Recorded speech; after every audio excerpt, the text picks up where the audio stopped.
નમસ્કાર. આજે આપણે એક એવી ગુજરાતી કવિતામાં ઊંડા ઉતરવાના છીએ જે મને લાગે છે કે લગભગ દરેક ગુજરાતીએ સાંભળી હશે. જીવન અંજલિ થાજો.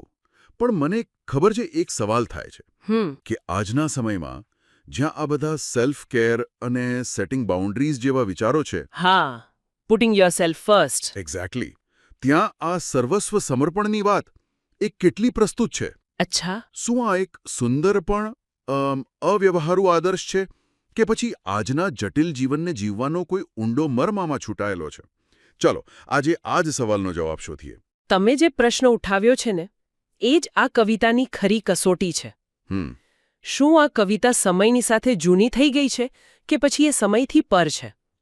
મને લાગે છે કે આ ચર્ચાના અંતે આપણને એક નવો દૃષ્ટિકોણ મળશે. ચોક્કસ. આ કાવ્ય હિરના લોચનિયા નામના સંગ્રહમાંથી લેવાયું છે અને એની દરેક પંક્તિ ખરેખર એક સંપૂર્ણ જીવનદર્શન જેવી છે. તો ચાલો શરૂ કરીએ, એને ખોલીને સમજીએ. કવિતાની શરૂઆત જ એના કેન્દ્રીય વિચારને રજૂ કરે છે. હા. જીવન અંજલિ થાજો, મારું જીવન અંજલિ થાજો. ભૂખ્યા કાજે ભોજન બનજો, તરસ્યાનું જળ થાજો. ખિયાના આંસુ લોતા અંતર કદી ન ધરાજો.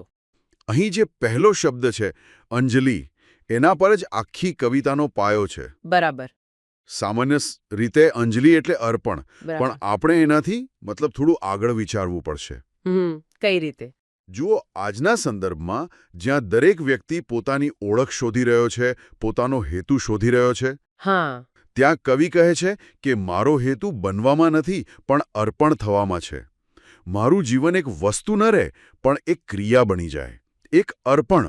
વાહ, આ તો આત્મકેન્દ્રિત દુનિયામાં એક ક્રાંતિકારી વિચાર કહેવાય. બિલકુલ. અને એ વાત સાચી છે.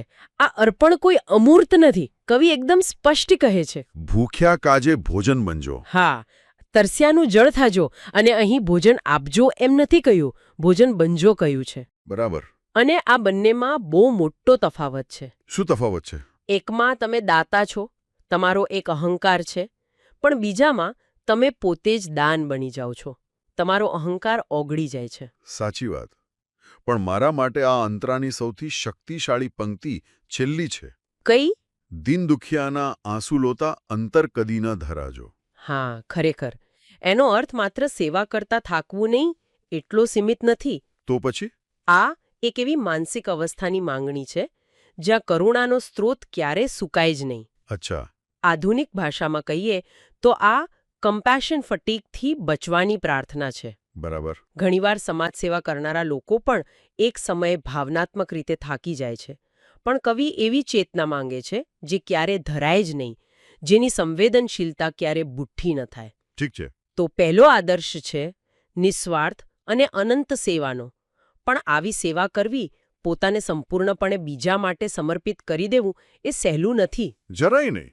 ખાસ કરીને જ્યારે તમે સાચા અને પ્રામાણિક માર્ગ પર ચાલતા હો ત્યારે દુનિયા તરફથી વિરોધ અને કડવાશ મળવાની શક્યતા વધુ હોય છે. હા, એ તો છે જ. મને લાગે છે કે કવિ આ મુશ્કેલીને સીધી જ સંબોધે છે અગલે અંતરામાં. એકદમ સાચો મુદ્દો. સેવાના માર્ગના પડકારોને કવિ તરત જ સ્વીકારે છે. તેઓ લખે છે, શું લખે છે? સતની કાંટાળી કેડી પર પુષ્પ બની પથરાજો, ઝેર જગતના જીરવી જીરવી અમૃત ઉર ન પાજો. સતની કાંટાળી કેડી. આ શબ્દોમાં જ એનો સંઘર્ષ છુપાયેલો છે. બિલકુલ. પણ મને જે વાત અહીં વિચારવા મજબૂર કરે છે તે એ છે કે કવિ કાંટા દૂર કરવાનું નથી કહેતા. ના. તેઓ પોતે પુષ્પ બનીને એ કાંટાળા માર્ગ પર પથરાઈ જવાની વાત કરે છે. આ વિચાર સુંદર છે, પણ શું આમાં ક્યાંક સ્વદમનનો ભાવ, એટલે કે પોતાની જાતને પીડા આપવાનો ભાવ નથી? તમારો સવાલ ખૂબ જ મહત્વનો છે અને આજના મેન્ટલ હેલ્થના જમાનામાં તે વધુ પ્રસ્તુત બને છે. હા. પણ મને લાગે છે કે આને સ્વદમન તરીકે જોવાને બદલે આપણે એને ઉચ્ચ સ્તરની સહાનુભૂતિ, એમ્પથી તરીકે જોઈ શકીએ. અચ્છા, સમજાવો. હા, આ એ વિચાર છે કે મારા સંઘર્ષનો ઉપયોગ હું બીજાના સંઘર્ષને ઓછો કરવા માટે કેવી રીતે કરી શકું. હા. કવિ પોતાના અનુભવોને બીજા માટે એક ઢાલ બનાવે છે. એ પોતાના ઘાને બીજા માટે મલમ બનાવે છે. આ નબળાઈ નથી, આ તો શક્તિની નવી વ્યાખ્યા છે. અને આ શક્તિની પરાકાષ્ઠા કદાચ બીજી પંક્તિમાં છે. ઝેર જગતના જીરવી જીરવી અમૃત ઉરના પાજો. હા, મેં આ પંક્તિ હજારો વાર સાંભળી હશે, પણ ઝેર જીરવીને અમૃત પાવાની વાતને મેં ક્યારે આ રીતે નહોતી જોઈ. આ તો નકારાત્મકતાને માત્ર સહન કરવાની નહીં, પણ એને રૂપાંતરિત કરવાની, એનું સ્વરૂપ બદલી નાખવાની વાત છે. This is a game changer. Exactly. તમે સાચા શબ્દો પકડ્યા, રૂપાંતરણ. આ એક પ્રકારની મનોવૈજ્ઞાનિક એલ્કેમી છે.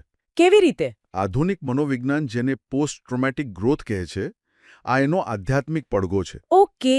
આ સિદ્ધાંત કહે છે કે ભયંકર આઘાત કે નકારાત્મક અનુભવમાંથી પસાર થયા પછી કેટલાક લોકો માત્ર ટકી નથી જતા, પણ પહેલા કરતાં વધુ મજબૂત, વધુ કરુણામય અને જીવનના ઊંડા અર્થને સમજનારા બનીને બહાર આવે છે. વાહ. કવિ અહીં એ જ શક્તિ માંગી રહ્યા છે.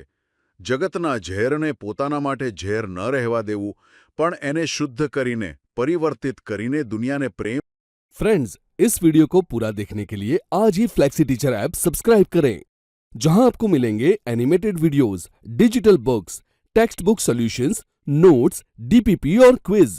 और हाँ, flexi teacher app mobile, TV और कंप्यूटर पर अवेलेबल है. और अगर आपके पास इंटरनेट नहीं है तो तुरंत ऑफलाइन सेट टॉप बॉक्स के लिए संपर्क करें. Flexi teacher, the one you needed.